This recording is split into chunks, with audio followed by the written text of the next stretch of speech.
नमस्कार, आप देख रहे हैं दिल्ली तक। मैं हूं आपके साथ अनुराधा तंवर। दिल्ली की केजरीवाल सरकार और दिल्ली के उप राज्यपाल विनय कुमार सक्सेना के बीच की तल्खी कई बार कोर्ट तक पहुंच चुकी है। इस वक्त आप जानते हैं कि दिल्ली सरकार और उप राज्यपाल के बीच कई ऐसे मसले हैं जो कोर्ट में हैं, जिसमें डीआरसी चेयरपर्सन की नियुक्ति का मसला और 2 जुलाई को दिल्ली की सरकार ने जो केंद्र सरकार ऑर्डिनेंस लेकर आई थी उसके खिलाफ भी याचिका दायर की थी। जो सुप्रीम कोर्ट में ऑर्डिनेंस को लेकर याचिका दायर की गई है उस पर भी जल्द सुनवाई हो सकती है। हालांकि तारीख अभी तक बताई नहीं गई है कि कब ऑर्डिनेंस के मसले पर सुनवाई सुप्रीम कोर्ट में शुरू होगी, लेकिन डीआरसी के मसले पर पहली सुनवाई 4 जुलाई को हुई और डीआरसी के मसले पर सुनवाई करते हुए सुप्रीम कोर्ट ने उप राज्यपाल से जवाब भी मांगा है।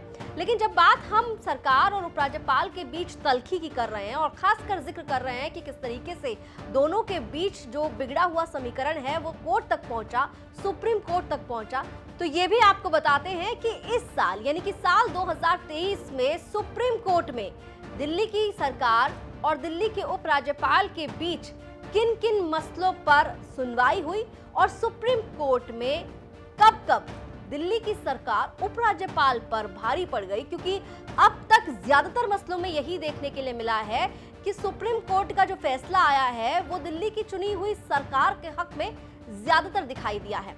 अब बात जब हम शुरू कर रहे हैं इस साल की, तो इस साल की शुरुआत जो हुई थी वो हुई थी एक विवाद से।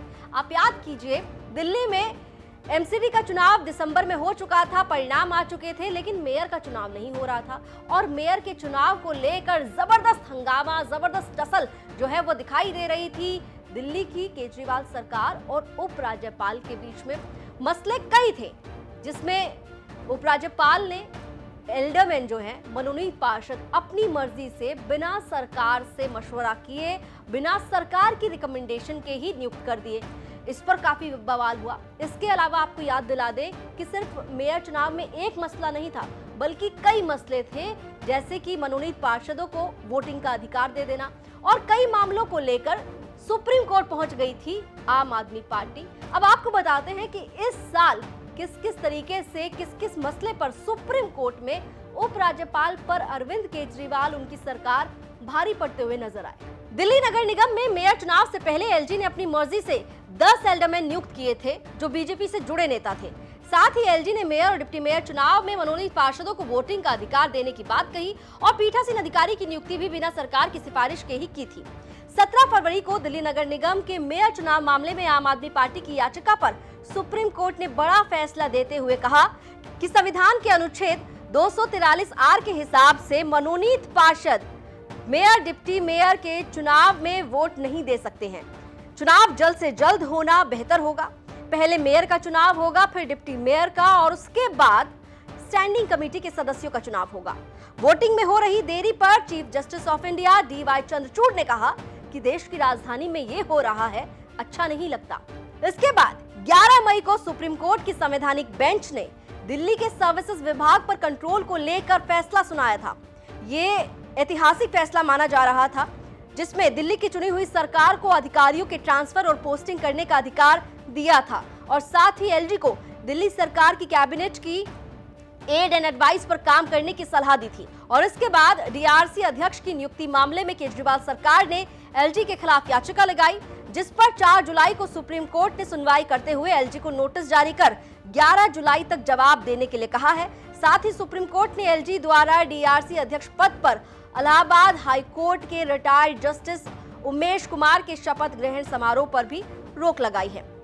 तो इस साल की शुरुआत में मेयर चुनाव पर बवाल हुआ और बवाल इस कदर बरपा कि 3 बार मेयर चुनाव की तारीख तय की गई और उसके बाद जब मामला सुप्रीम कोर्ट पहुंचा, सुप्रीम कोर्ट से फैसला आया, तब जाकर दिल्ली की मेयर डॉक्टर शैली ओबरॉय बनी। फिर डिप्टी मेयर का चुनाव भी हुआ और स्टैंडिंग कमेटी के सदस्यों का चुनाव भी बाद में हुआ। लेकिन इस मामले पर उप राज्यपाल की तरफ से पहले एल्डरमैन खुद से चुन लिए गए, उनकी नियुक्ति कर दी गई, फिर एल्डरमैन को वोट करने का अधिकार भी दे दिया गया कि मेयर डिप्टी मेयर के जो चुनाव होंगे उसमें एल्डरमैन वोट कर सकता है और पीठासीन अधिकारी की नियुक्ति भी उनके द्वारा की गई, जिस पर जमकर आम आदमी पार्टी और बीजेपी के बीच बवाल देखने के लिए मिला। मामला सुप्रीम कोर्ट पहुंचा और सुप्रीम कोर्ट ने बाद में आम आदमी पार्टी के हक में फैसला सुनाया। इसके बाद जो सबसे बड़ा फैसला माना जा रहा है वो है जो 11 मई को सुप्रीम कोर्ट की संवैधानिक बेंच ने सुनाया। दिल्ली की चुनी हुई सरकार को अधिकार दिया कि वो अधिकारियों की पोस्टिंग और ट्रांसफर कर सकते हैं, लेकिन फैसला बिल्कुल दिल्ली की चुनी हुई सरकार के हक में आ चुका है। लेकिन इसके बाद केंद्र सरकार 8 दिन के बाद 19 मई को एक ऑर्डिनेंस लेकर आई और इस ऑर्डिनेंस ने सुप्रीम कोर्ट की संवैधानिक बेंच का फैसला पलट दिया।